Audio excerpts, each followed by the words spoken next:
Mapagpala at masaya pong pagkikita po muli mga kapatid. Ako po si kapatid na Alfonso Sahagun. Dito po sa Diyos ay aking kaligtasan. Pagbati po. Sumagana nawa sa inyo ng biyaya at kapayapaang hatid ng Diyos amang makapangyarihan sa lahat at ng Panginoong Jesucristo. Tayo po'y manalangin.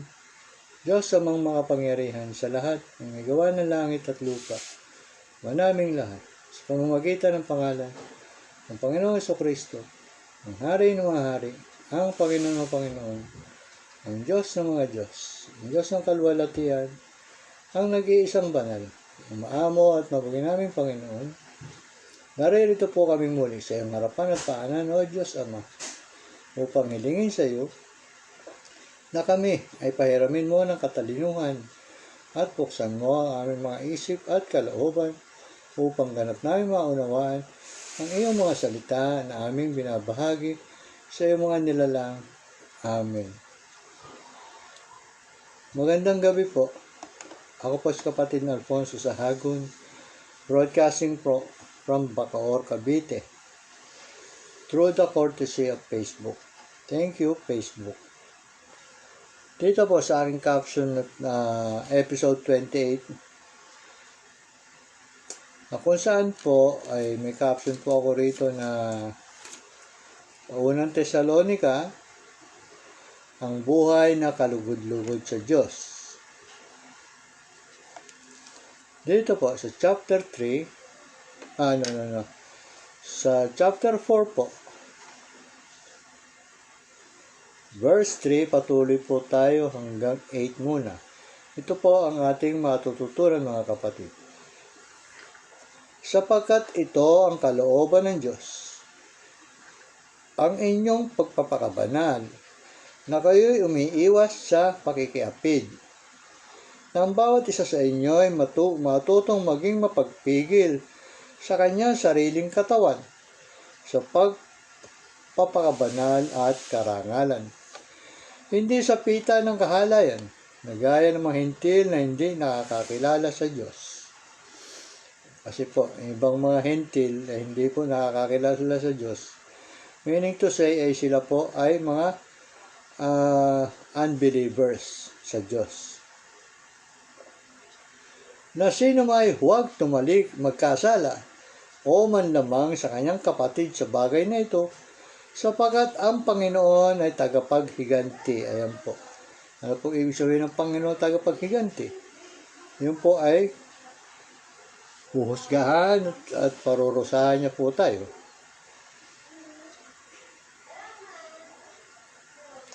Sa lahat ng mga bagay na ito, gaya ng aming sinabi noong una at ibinabala sa inyo, sapagkat hindi tayo tinawag ng Diyos para sa karumayan, kundi sa kabanalan.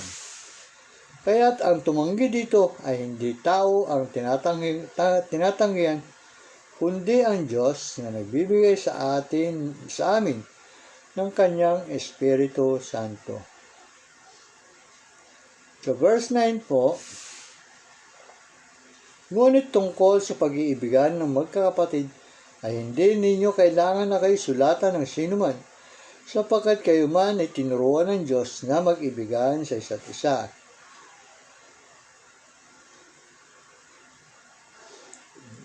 Sa verse 11 po, nasain ninyong mamuhay ng tahimik. Gawin ang inyong sariling gawain at kayo magpagal ng inyong sariling mga kamay, gaya ng aming ipinagbilin sa inyo, upang kayo igalang ng mga nasa labas at huwag maging palaasa sa sinuman. So verse 13 po, patuloy hanggang 14. Mga kapatid, nais naming malaman ninyo ang tungkol sa mga natutulog upang kayo huwag malungkot, na gaya ng iba na walang pag-asa. Kung mga natutulog, yung pong mga patay ang pananampalataya po, o no faith at all kay God. Sapagkat kung tayo'y sumasampalataya si Jesus ay namatay at muling binuhay, ay gayon din naman Sa pamamagitan ni Jesus, ang mga natutulog ay dadalhin ng Diyos na kasama niya. So verse 15 po, patuloy hanggang 18 po. Sapagkat ito'y sinabi namin sa inyo sa pamamagitan ng salita ng Panginoon na tayong nabubuhay na natitira hanggang sa pagdating ng Panginoon ay hindi mauna sa anumang paraan sa mga natutulog. Sapagkat ang Panginoon mismo ang bababa mula sa langit na may sigaw, may tinig na arkanghel at may trumpeta ng Diyos na ang mga namatay kay Kristo ay babangon muna. Pagkatapos tayong nabubuhay na natitira ay aagawin kasama nila sa mga ulap upang salubungin ng Panginoon sa papawirin at sa gayon ay makakapiling natin ang Panginoon magpakailanman. Kaya't mag-aliwan kayo sa isa't isa ng mga salitang ito. Yung pong binanggit ni Apostol Pablo sa verse 16 po, verse 17. Pagkatapos tayo nabubuhay na natitira ay agawang kasama niya sa mga ulap upang salubungin ng Panginoon sa papawirin. Ano po? At saka yung mga babangon muna. Ito po ay yung second coming na ng ating Diyos. Tanggapin natin po ang ating Panginoon Kristo. Glory to God to His highest. Ngayon po kasi merong mga mangangaral na ayun naaaral po yung rapture at tinatawag ninyo. Pero dito po sa Bible wala salitang rapture. Na kung saan mauna daw po yun, yung pag-agaw. Paano po mangyayari yun? Di wala na pong paparusahan. Kundi yung mga natirang ang masama ay magpakasama pa at ang banal ay magpakabanal pa. Hindi po ganun.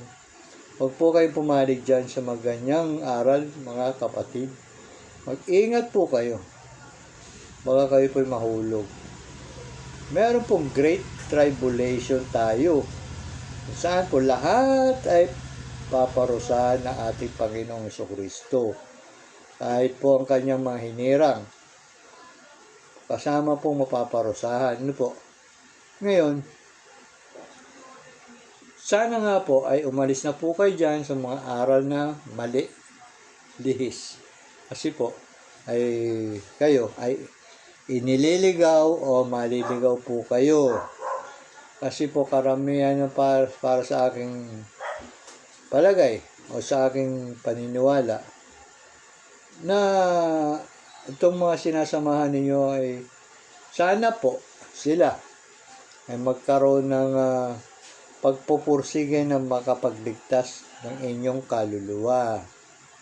Na kayo tutulungan, ayan, na mailigtas ninyo sarili ninyong kaluluwa. Kasi po sila, nililigtas lang nila ang kanilang sariling tiyan. Ang Panginoon po nila, ang kanilang sariling tiyan. Dito po, sa chapter 5, maghanda para sa pagdating ng Panginoon.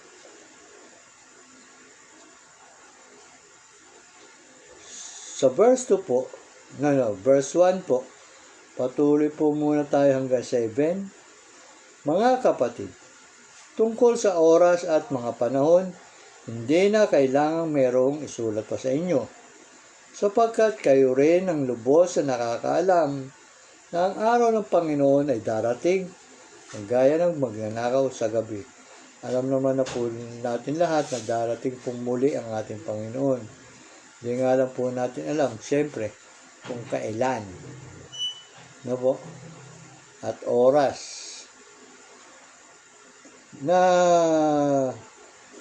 dapat po tayo nakahanda nga. Kaya nga po ang caption dito sa chapter 5, maganda para sa pagdating ng Panginoon. Ano po yung paghahanda? Hindi po pera, hindi pagkain, hindi gamot, hindi tubig. Kundi yung pong malinis ninyong kaluluwa. Ayan po ang kailangan ng ating Diyos eh. Ang clean soul natin na kailangan ng Diyos, hindi po ng katawan lupa natin. Kasi po ito ay papunta sa pagkasira ng ating katawan. Ang kailangan po ng ating Panginoong Kristo ay ang ating kaluluwa malinis na haharap sa Kanya. Sa verse 3 po, kapag sinasabi nila kapayapaan at katiwasayan, kaagad darating sa kanila ang biglang pagkawasak, gaya ng pagdaramdam sa panganganak ng babaeng nagdadalang tao at walang makakatakas. Verse 4 po, ngunit kayo mga kapatid ay wala sa kadiliman, upang sa araw na iyon ay mabigla kayong gaya sa magnanakaw. Ito. Sapagkat kayong lahat ay pawang mga anak ng liwanag at mga anak ng araw. Tayo hindi ng gabi ni ng kadiliman man. Kaya nga, huwag tayong matulog gaya ng mga iba, kundi tayo manatiling handa at magpakatino. Ayan po. Yan po ang bilin ni San Pablo. Yan din po ang bilin ng ating Panginoon Kristo na pinasulat niya kay San Pablo. Sapagkat ang mga natutulog ay natutulog sa gabi, at ang naglalasing ay naglalasing sa gabi. Iwasan niyo pong maglasing, mga kapatid. Ngunit palibhasa ay mga anak tayo ng araw, magpakatino tayo, at isuot natin ang baluti ng pananampalataya at ang pag-ibig, at ang maging helmet ay ang pag-asa ng kaligtasan. Ayan po. Kailangan po tayo magkaroon tayo ng pag-asa sa kaligtasan. Pero yan po ay merong simpleng pamamaraan. Iwasan ang paggawa ng kasamaan. Magpabautismo, magsisi, magbalik loob sa Kanya, sa ating Diyos.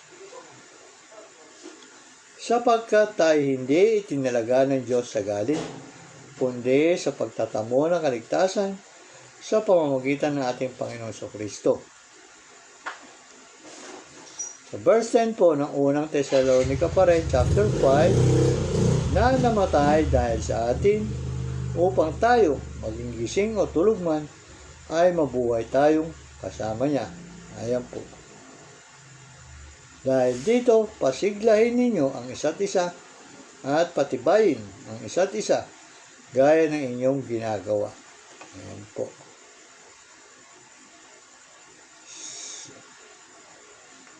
Kung gusto po nga po nating maligtas sa ating kaluluwa, kaya lamang po makagagawa niya sa sarili niyong kaluluwa. Nga po, sinabi ko na kanina kung paano ang baluti na sinasabi ni San Pablo. Ano po? At helmet. At ang maging helmet ay ang pag-asa ng kaligtasan. Sa verse 14 po pa, ng chapter 5 pa rin po ng unang Thessalonica, patuloy po hanggang 21. Mga kapatid, aming isinasamo sa inyo na inyong pangaralan ang mga tamad. Palakasin ang mahihinang loob. Alalayan ang mga mahihina at maging matiisin kayo sa lahat. Tiyakin ninyo na ang sinuman ay huwag gumanti ng masama sa masama, kundi lagi ninyong naisin ang mabuti para sa isa't isa at sa lahat. Magalak kayong lahat, manalangin kayong walang patid. Ito po rin ang aking minumungkahi sa inyo. Palagi po kayo manalangin. Sabi pa nga po ni San Pablo dito, walang patid. Sa verse 18, sa lahat ng bagay ay magpasalamat kayo, sapagkat ito ang kalooban ng Diyos kay Kristo Jesus para sa inyo. Nagpapasalamat po ba kayo, mga kapatid, sa inyong mga biyaya na natatanggap? Huwag ninyong patayin ang ningas ng Espiritu. Yan po. Kinakailangan po ang ating faith ay burning. Nag-aalab. Ano po? Huwag ninyong hamagin ang mga pagpapahayag ng propesiya, kundi subukin ninyo ang lahat ng mga bagay, panghawakan ninyo ang mabuti. Kung subukin nga ninyo ang lahat ng mga bagay, kasama na po rito yung mga bulaan, mga ngaral, na kung saan hinuhuli kayo sa mga sa rapture. Layuan ninyo ang bawat anyo ng kasamaan. Sa verse 23 at 24 po, pakabanalin nawa kayong lubos mismo ng Diyos ng kapayapaan at ang inyong espiritu at kaluluwa at katawan ay ingatang buo na walang kapintasan. Ayan po. Sa pagdating ng ating Panginoong Jesucristo, tapat ang sa inyo'y tumatawag at nagagawa rin naman ito. Ayan po.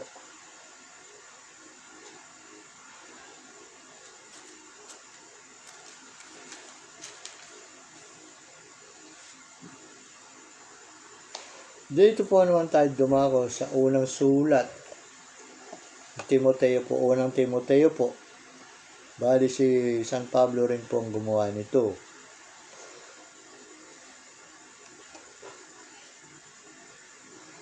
Sa chapter 1 po, verse 12, patuloy po hanggang 15 ng unang Timoteo. Nagpapasalamat ako sa Kanya na nagpapalakas sa akin kay Kristo Jesus na Panginoon natin, sapagkat ako'y tinuring niyang tapat na ako'y inilagay sa paglilingkod sa Kanya. Kahit na noong una, ako'y isang lapastangan, mang-uusig at mang-alipusta, gayon may kinahabagan ako sapagkat sa kamangmangan ay ginawa ko yon sa kawalan ng pananampalataya. Itong pag-amin po na ito ni San Pablo na siya ay lapastangan dati. Yung po siya ay dating si Saul. Nirename po siya ng ating Panginoong Jesucristo na Pablo. Ano po? Kasi noon po si Saul nga, pinupuksa niya mga Kristiyano noon. Hinihiya, nilalait. Here comes the time na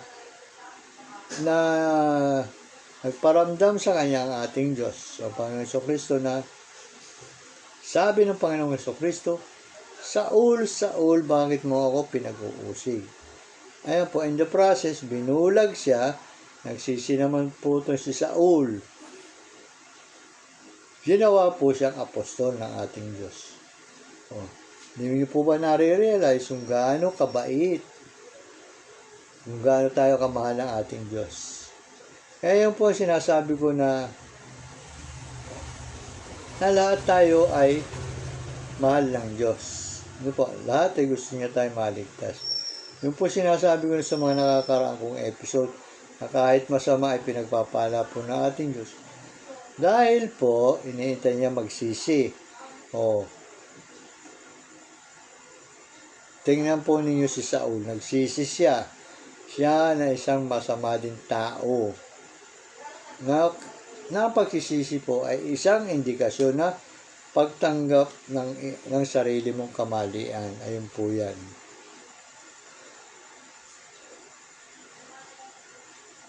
So verse 14 po, at labis na sumagana sa akin, ayan po, ang biyaya ng ating Panginoon na may pananampalataya at pag-ibig na kay Kristo Jesus.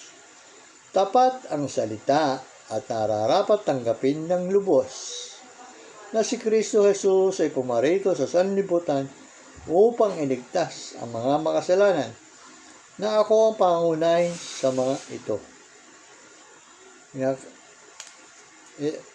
Naparito nga po ang ating Diyos para iligtas sa mga kasalanan, hindi po para sa mga banal.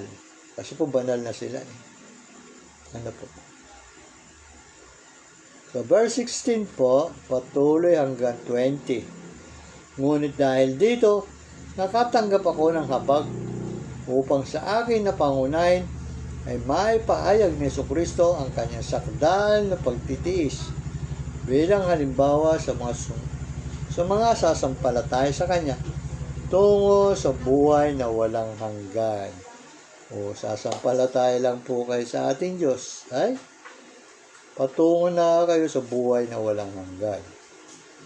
Sa verse 17 po, sa haring walang hanggan, walang kamatayan, hindi nakikita, tanging Diyos ang karangalan at kalwalatian, magpakailan paman. Amen.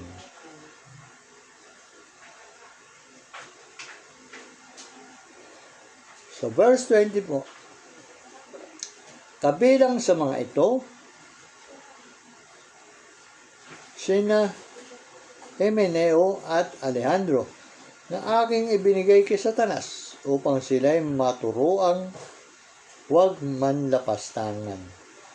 Lapastangan po kasi si Alejandro at saka si Himeneo. Matigas ang ulo na hindi na po siguro kaya supilin ni San Pablo itong dalawang ito, kaya ibinigay na niya po kay Satanas. Ayan po yung nakikipagtulig sa akin sa Diyos, nakikipagpaligsahan.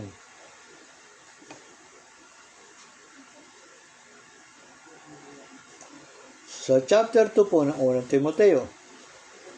Verse 1, patuloy po muna tayo hanggang 5. Una sa lahat ay sinasamo ko na gawin ang mga paghiling, mga panalangin, mga pamamagitan, at mga pagpapasalamat patungkol sa lahat ng tao. Patungkol sa mga hari at sa lahat ng nasa mataas na katungkulan upang tayo mamuhay na tahimik at payapa sa buong kabanalan at paggalang. Ito'y mabuti at kaaya-aya sa paningin ng Diyos na ating tagapagligtas, na nagnanais na ang lahat ng tao ay maligtas at makarating sa pagkakilala sa katotohanan. Sapagkat may isang Diyos at may isang tagapamagitan sa Diyos at sa mga tao, ang taong si Kristo Jesus. Sa verse 6 po, na ibinigay ang kanyang sarili na pantubos sa lahat, na siyang patotoo sa tamang panahon.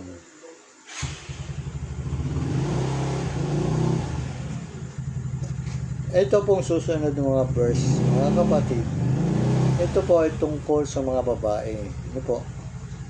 Kung saan po ay kinakailangan ang mga babae maging malinis, marangal, tingnan. Ano po? Kasi ngayon po karamihan ng mga babae ngayon, kayo na pong bahala. Ano po? So verse 9 po. Patuloy po hanggang 15. Gayon din naman na ang mga babae ay dapat ang magdamit na may kahinhinan, naangkop at hindi mahalay. Ano po? Ano po ang sabi ng Diyos? Ano po?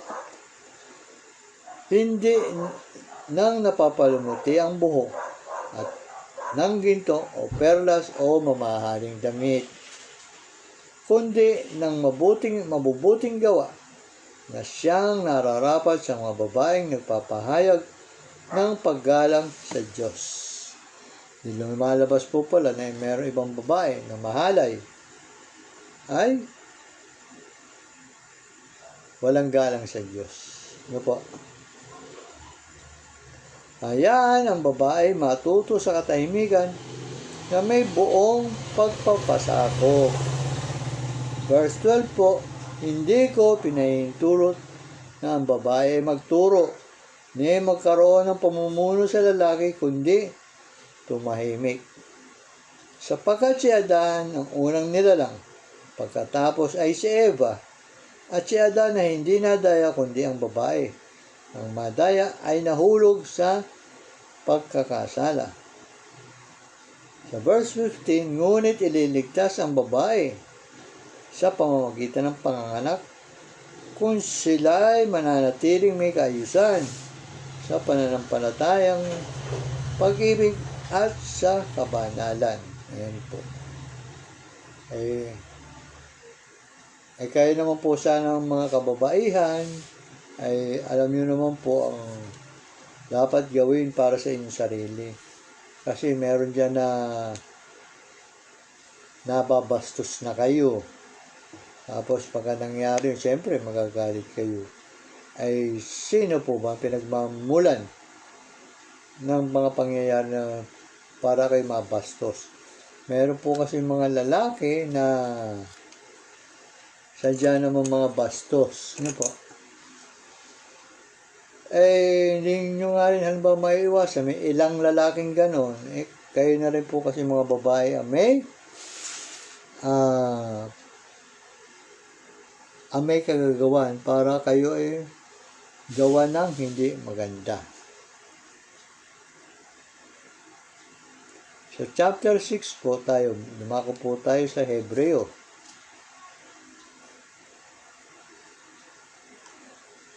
Sa verse 4 at 5, sapagkat hindi mangyayari na mga dating naliwanagan na at nakalasap ng kaloob ng kalangitan at mga naging kabahagi ng Espiritu Santo at nakalasap ng kabutihan ng salita ng Diyos at ng mga kapangyarihan ng panahong darating. Ayan po.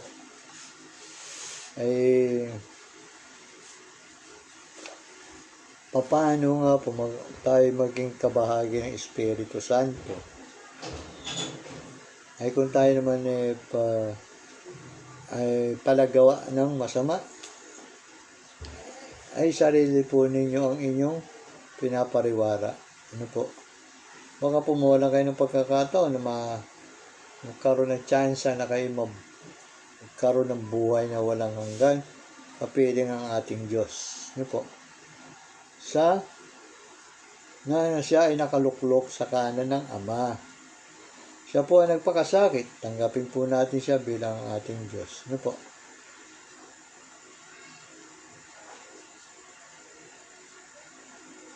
Sa verse 6 po, at nakalasap ng kabutihan ng salita ng Diyos at ng mga kapangyarihan ng panahong darating. Ayan po. Sa verse 10 po, sapagkat ang Diyos ay hindi masama. Hindi niya kaliligtaan ang inyong gawa at ang pag-ibig na inyong pinakita sa kanyang pangalan sa inyong paglilingkod sa mga banal, gaya ng ginagawa ninyo ngayon. At nais namin sa verse 11 hanggang 12 po, na ang bawat isa sa inyo ay magpakita ng gayon ding sigasig upang inyong malaman ang ganap na katiyakan ng pag-asa hanggang sa katapusan, upang kayo huwag maging mga tamad po sa pananampalataya, kundi mga tagatulad kayo sa kanila na sa pamamagitan ng pananampalataya at ng pagtitiis ay nagmamanan ng mga pangako. Mga pangako, marami pong pangako talaga ang Diyos. No? Sa verse 14 po, ang chapter 6 po ng Hebreo, na sinasabi, tiyak na pagpapalain at pararamihin kita. Ito po ang pangako kay ama nating Abraham, ang father of all nations, ng Diyos sa kanyang tapat na si Abraham po. Naglingkod po rin po ng tapat si ama nating Abraham. Ano po?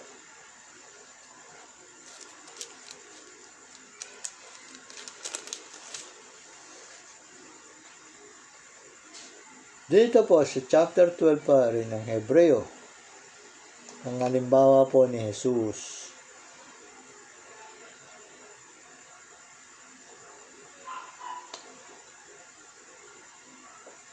Sa verse 5 po, patuloy hanggang 6, at nakalimutan na ninyo ang pangaral na sinasabi niya sa inyo bilang mga anak. Anak ko, huwag mong ipagwalang bahala ang disiplina ng Panginoon. Huwag kang manlupaypay kung ikaw ay sinasaway niya, sapagkat dinidisiplina ng Panginoon ang kanyang minamahal at pinarurusahan ang bawat itinuturing na anak. Ayan po. Sa verse 7 po, patuloy hanggang 9, magtiis kayo alang-alang sa disiplina. Kayo ay pinapakitunguhan ng Diyos bilang mga anak. O, ang Diyos pa po ang nakikisama sa inyo, pinakikitunguhan. Ano po?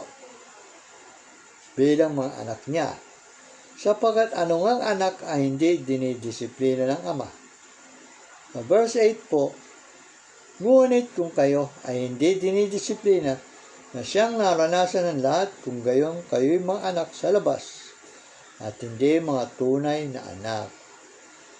Bukod dito, tayo nagkaroon ng mga ama sa laman upang tayo disiplinahin at sila'y ating ginagalang. Hindi ba dapat na tayo lalong pasakop sa ama ng mga espiritu upang tayo'y mabuhay? Ayan po. Kung hindi nga po tayo magpapasakop sa Diyos,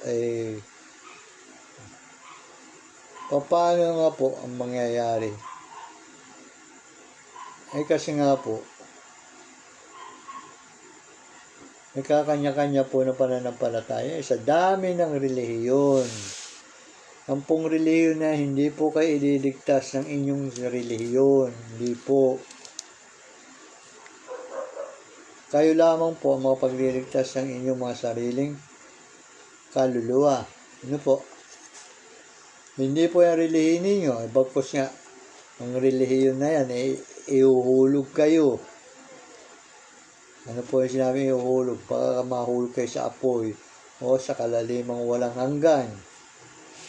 Hindi po ako naninira mga kapatid. Bagkus, ako po ay pinagmamalasakitan ko kayo, pinapaalalahanan na kayo lamang po makapagliligtas sa inyong sariling kaluluwa.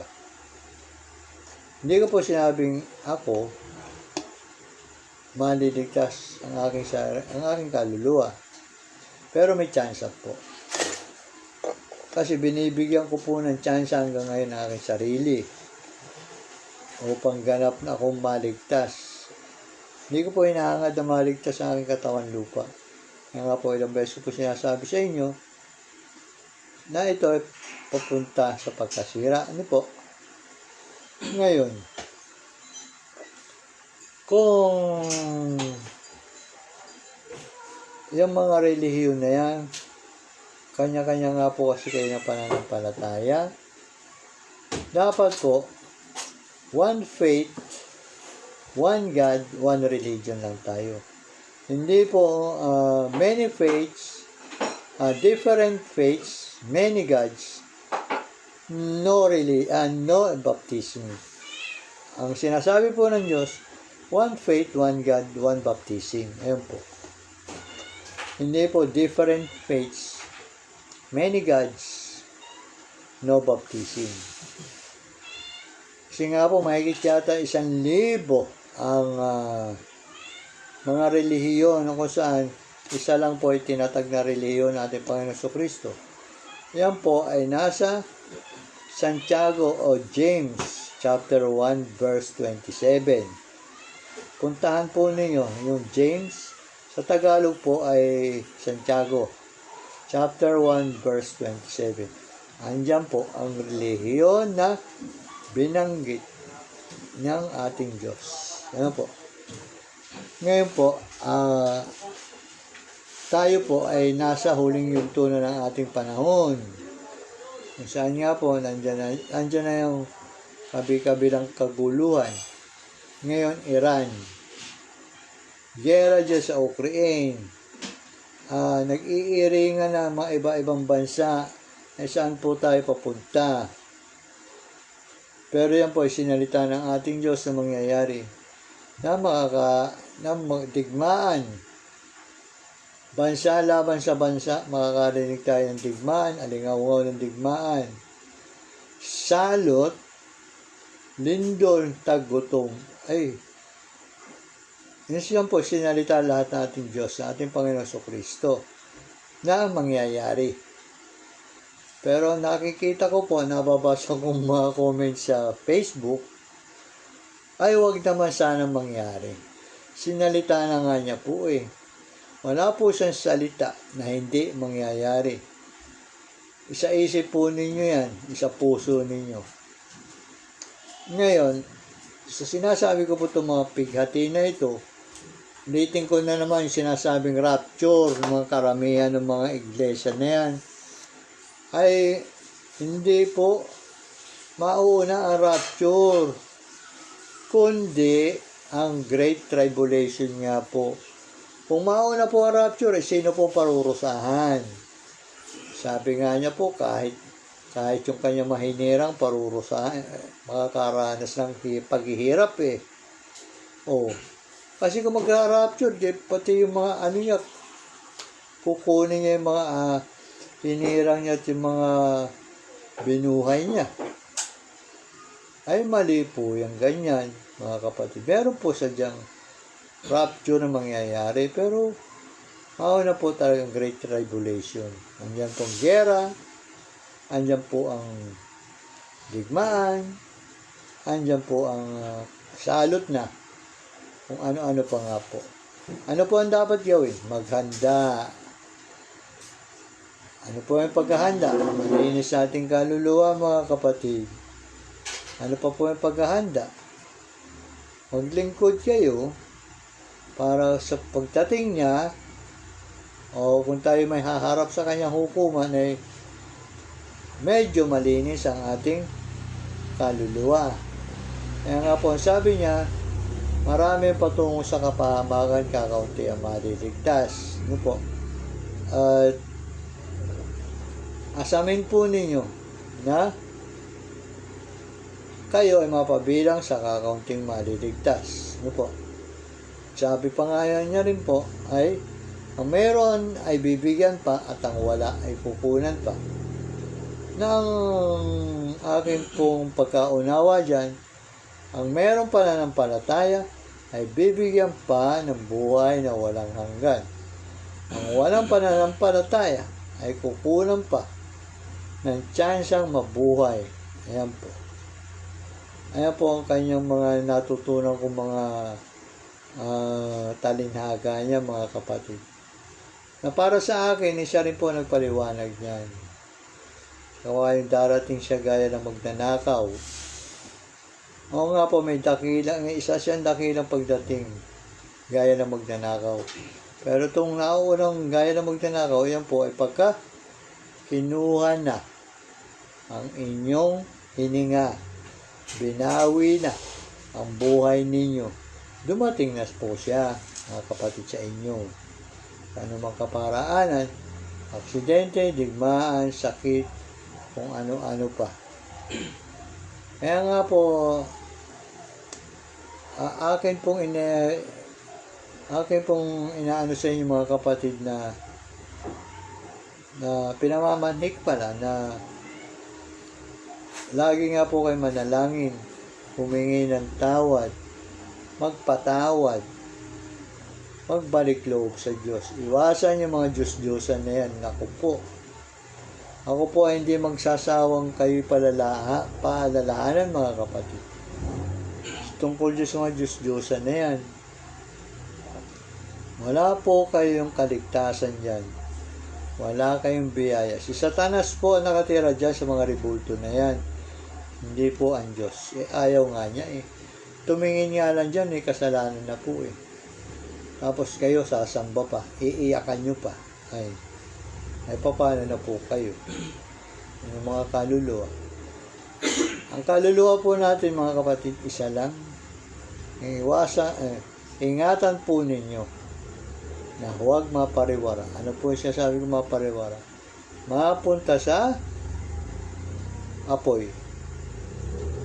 Na kung saan niya po, pagka napunta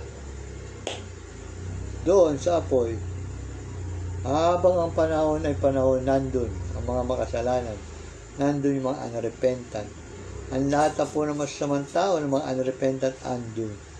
Maging si Satanas po, parurusahan doon ang kanyang mga alagad ni Satanas. Kasama po parurusahan habang ang panahon ay panahon, nandun silang mga makasalanan. Ito. Kung noon tayo mga bata pa, tinuturo sa atin ng mga paring katoliko noon. Nung ako'y bata pa, tinuturo ng mga paring katoliko na si Satanas daw ang hari ng impyerno. Hindi po. Parurusahan din nga siya. Paano po siya magiging hari ng impyerno? Ang Diyos pa rin po nakakaalam dyan sa impyerno. Hindi po si Satanas. Hindi po. Parurusahan din nga siya kasama yung mga anghel niya na sumama sa kanya magrebelde. Ano po? Na ngayon ay mga demonyo kung sila'y tawagin. Na nagpapaikot-ikot dito sa liputan yung mga demonyo na para tuksuhin ng mga tao na gumawa ng kasamaan. Ayan po. Aton din pong ako elementary na yun, nasabi nga nung pare na bawal daw ng Diyos ang magbigay ng kahulugan sa salita ng Diyos, ng ating Panginoon Jesucristo. Mula noon hanggang before na ako po ay nandito sa harapan ninyo, ako ay nag-aalala. Ano po? Napaka nga totoo, ayaw daw ng Diyos ng gano'n. Pero nung ako po ay nakabasa,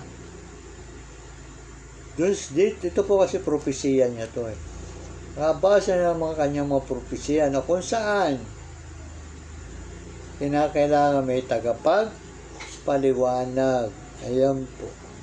Kasi po, ang salita ng Diyos, itong Biblia, hindi naman po basta-basta talaga binabasa. Sa puso ninyo, sa isip po.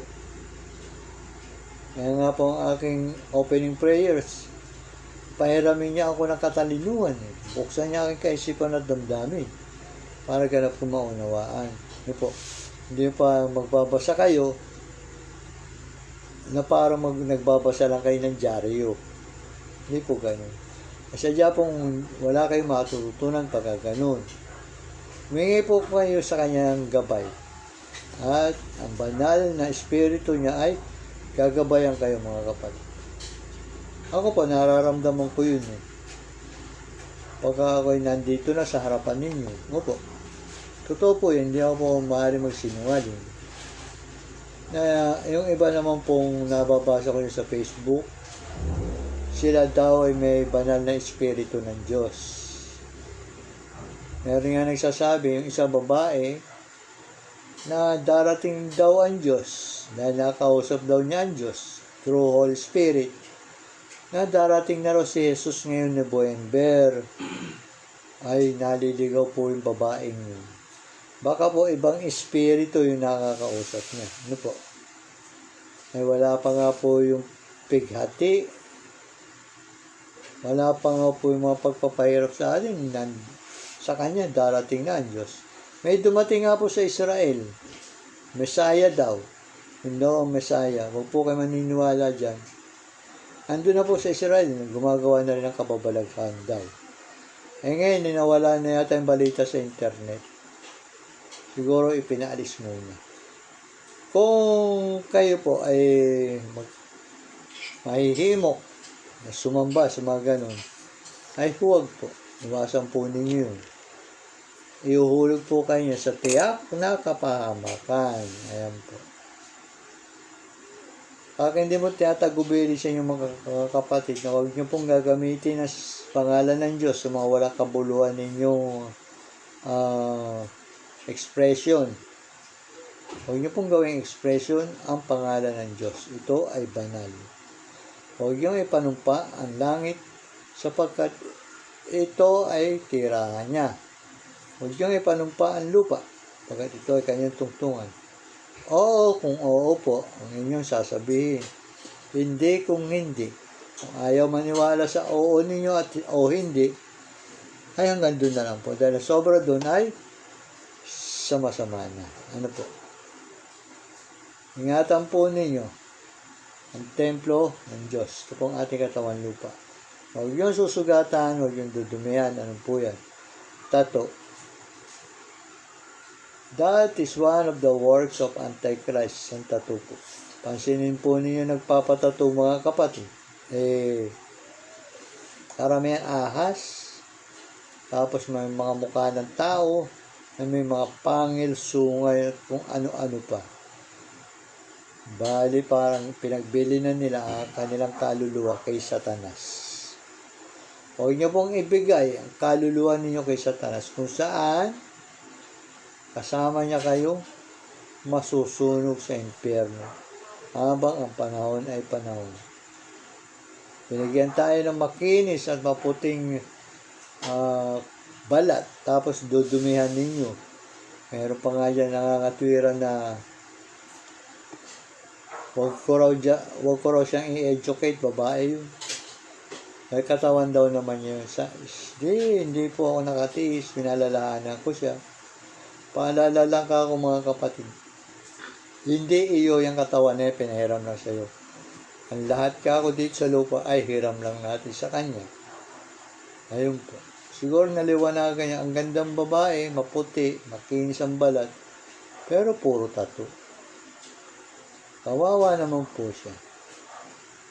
Siya ay naliligaw eh. At masasabi ko po, ngayon, tayo po ay nasa yugto na nga po ng panahong matatapos na. Malapit na po ang wakas ng sanlibutan. Ano po? Hindi po totoo yung gugunawin ng Diyos ang lupa. Hindi po totoo yan. Ang sinasabi niyang wakas ng sanlibutan, ang sanlibutan po ay si Satanas. Wawakasan niya ang kasamaan ng sanlibutan. Si Satanas po yan. Papalitan niya po ang lupa. Kasama ang langit. Kasama po. Siya po nagsabi, papalitan ko ang langit at ang lupa ng bagong lupa, ng bagong Jerusalem. Hindi po siya bababal sa Jerusalem sa Israel.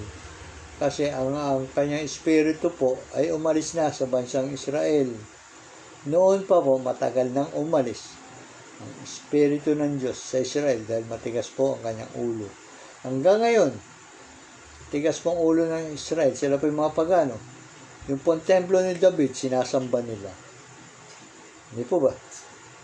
Karumal-dumal po yan. Sa pong dakilang paglapastangan niya sa Diyos. Paglapastangan, gaya po nung pagsamba ninyo sa Diyos-Diyosan, sa mga bagay-bagay, sa Rosario, kay Maria. Hanggang ngayon, sa inyo ay virgin pa rin. Hindi po kayo mga kapatid, kayo naliligaw. Buksan po ninyo inyong isip at puso. May kayo din po ang magkakaroon ng kapayapaan at kaligtasan na inyong dapat na matamong biyaya. Salamat po. Hanggang dito na lang po mga kapatid. Sana po ako'y nakapagbigay ng mga magagandang balita sa inyo. Po. At ang hangad ko po ay ang inyong kaligtasan ng kaluluwa. Huwag niyo pong isipin na ang kaligtasan ng inyong katawan lupa. Ang kaluluwa po. Yan po ang kailangan ng ating Diyos. Ating malinis na kaluluwa. Tayo po'y manalangin. Diyos amang makapangyarihan sa lahat ang nagawa ng langit at lupa. Ama naming lahat sa pamamagitan ng pangalan ng Panginoong Jesucristo. Hari ng mga hari. Ang Panginoon ng Panginoon. Ang Diyos ng mga Diyos. Ang Diyos ng kaluwalhatian. Ang nag-iisang banal. Ang maamo at mabuginaming Panginoon. Salamat po ng marami o Diyos Ama. Kami ay iyong sinamahan sa pamamagitan ng mga banal na salita na aming binabahagi sa iyong mga nilalang at mabigyan mo nawa kami ng sapat na pangunawa upang ganap naming maunawaan at maisakatuparan ng iyong mga salita. Amen. Ama namin, nasa langit ka, sambahin nawa ang pangalan mo, mapasa amin nawa ang kaharian mo, sundin nawa ang kalooban mo, dito sa lupa, gaya ng sa langit. Bigyan mo kami ngayon ng aming pagkain sa araw-araw. Patawarin sa aming mga utang, gaya ng pagpapatawad sa nagkakautang sa amin. Tilayo mo po kami sa tukso at tiyadya mo kami sa masama. Sa iyong kapangyarihan, sa iyong kaluwalhatian, sa iyong kataas-taasan, marapat na ikaw ay aming mahalin, ibigin, O Diyos, gaya ng pagmamahal at pag-ibig na iyong inilalaan sa amin. Dapat na ikaw ay aming luwalhatiin, pasalamatan.